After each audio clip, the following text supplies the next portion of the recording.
Assalamualaikum warahmatullahi wabarakatuh.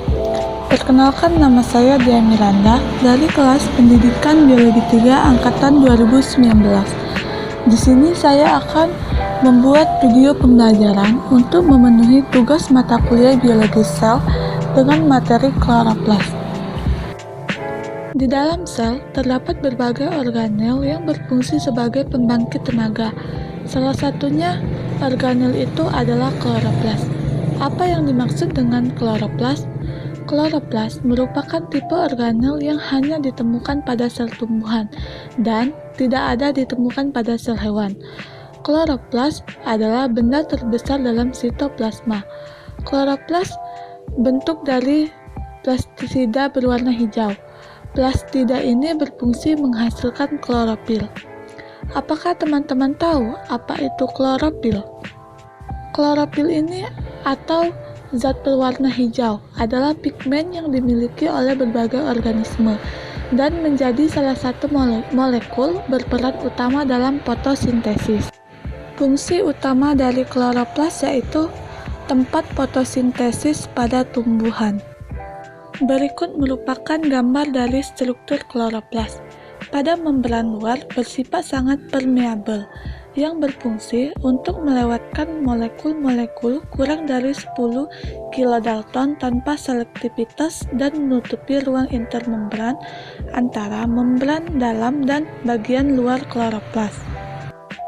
Selanjutnya ialah granum, adalah tumpukan beberapa tilakoid yang berbentuk cakram pipih.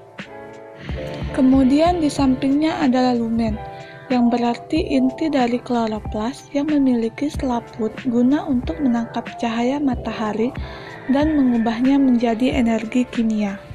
Selanjutnya adalah membran dalam kloroplas, bersifat selektif permeabel serta merupakan tempat protein transport melekat. Fungsinya adalah untuk memilih molekul yang keluar masuk dengan transport aktif. Kemudian ialah stroma, cairan melingkupi tilakoid. Tempat reaksi gelap terdapat enzim reaksi gelap. Reaksi gelap ini seperti reduksi CO2 glukosa, ribosom, DNA, dan RNA. Kemudian yang terakhir adalah tilakoid, merupakan sistem membran dalam kloroplas atau tempat terjadinya reaksi terang. Kantong pipi dikelilingi membran, berlapis membentuk gerana. Terdapat semua pigmen fotosintesis. Pigmen fotosintesis ini berupa klorofil dan pigmen pelengkap. Kemudian fotosintesis. Fotosintesis merupakan reaksi redoks yang membalik arah aliran elektron. Air terurai dan elektron ditransfer bersama dengan ion hidrogen dari air ke karbon dioksida dan mereduksinya menjadi gula. Elektron bertambah energi potensialnya ketika elektron ini dipindahkan dari air ke gula. Fotosintesis terdiri dari dua proses yang masing-masing terdiri dari banyak tahapan reaksi. Kedua tahap reaksi tersebut terdiri dari reaksi terang atau fotolisis dan reaksi gelap atau siklus Calvin. Reaksi kimia dari fotosintesis ialah 6CO2 ditambah 12H2O ditambah energi cahaya menghasilkan C6H12O6 ditambah 6O2 ditambah 6H2O. Maksudnya ialah berdasarkan reaksi tersebut, 6 molekul karbon dioksida atau 6 CO2 dan 12 molekul air atau 12 H2O dikonsumsi dalam proses, sedangkan glukosa atau C6H12O6, 6 molekul oksigen atau 6O2 dan 6 molekul air atau 6 H2O yang dihasilkan. Fotosintesis memiliki dua langkah untuk menghasilkan produk fotosintesis. Yang pertama adalah reaksi terang dan reaksi gelap. Reaksi terang terjadi pada grana atau granum, sedangkan reaksi gelap terjadi di dalam stroma. Baiklah, saya di sini akan menjelaskan reaksi terang terlebih dahulu. Reaksi terang merupakan tahap fotosintesis yang mengubah energi matahari menjadi energi kimia. Kloroplas menyerap cahaya dan cahaya menggerakkan transfer elektron dan hidrogen ke penerima yaitu NADP+, atau nikotinamida adenin dinukleotida fosfat. Pada proses ini, air terurai. Reaksi terang pada fotosintesis ini melepaskan CO2. Pada reaksi terang, tenaga matahari mereduksi NADP+ menjadi NADPH dengan menambahkan sepasang elektron bersama dengan nukleus hidrogen. Pada reaksi terang juga terjadi fosforilasi yang mengubah ADP menjadi ATP. Jadi energi cahaya diubah menjadi energi kimia dengan pembentukan NADPH. NADPH ini ialah sumber dari elektron berenergi dan ATP energi adalah sel yang serbaguna. Selanjutnya pada reaksi gelam. Reaksi ini jika disistematikan ada 4 tahap, yaitu fiksasi atau pengikatan. Pengikatan CO2 oleh RuBP atau RDP atau yang disebut dengan ribulosa bifosfat yang berfungsi ialah senyawa gula beratom karbon yang terfosforilasi. Kemudian regenerasi atau pembentukan kembali. Terjadi regenerasi senyawa RuBP dari sebagian besar PgAl yang telah dibentuk dari PGA, sehingga RuBP tidak pernah habis meskipun sudah mengikat CO2 menjadi PGA.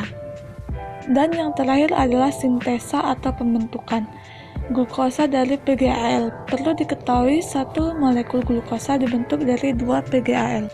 Fotosistem terdiri dari 2 fotosistem, yaitu fotosistem 1 menggunakan klorofil A dalam bentuk yang dikenal sebagai P700. Disebut dengan P700 karena sangat baik menyerap energi cahaya dengan panjang gelombang 700 nanometer. Sedangkan fotosistem 2 menggunakan klorofil A dalam bentuk P680. Disebut P680 karena sangat baik dalam menyerap energi cahaya dengan panjang gelombang 680 nanometer. Penangkapan cahaya matahari oleh fotosistem. Fotosintetik siklik dan non-siklik. Reaksi terang dapat dibedakan menjadi 2 tahap, yaitu fosforilasi siklik dan fosforilasi non-siklik. Fosforilasi siklik itu sendiri tidak dapat menunjukkan produksi glukosa bila tidak ada reaksi NADP+ menjadi NADPH. Fosforilasi siklik berlangsung dengan tidak melepaskan O2. Fotosintesis siklik terjadi apabila jumlah ATP dan NADPH hasil fotosintesis non-siklik hampir sama. Sedangkan siklus Kelvin butuh ATP menghasilkan NADPH atau sel jenuh NADPH tapi kurang ATP. Siklus Kelvin. Fase-fase dalam siklus Kelvin ialah fiksasi karbon atau fiksasi pengikatan CO2 oleh RuBP atau RDP ribulosa bifosfat, dan reduksi atau pengurangan pembentukan PGA menjadi PgAl dengan mengurangi H pada NADPH menjadi NADP dan fosfat dari penguraian AEP menjadi ADP. Contohnya ialah tanaman C3.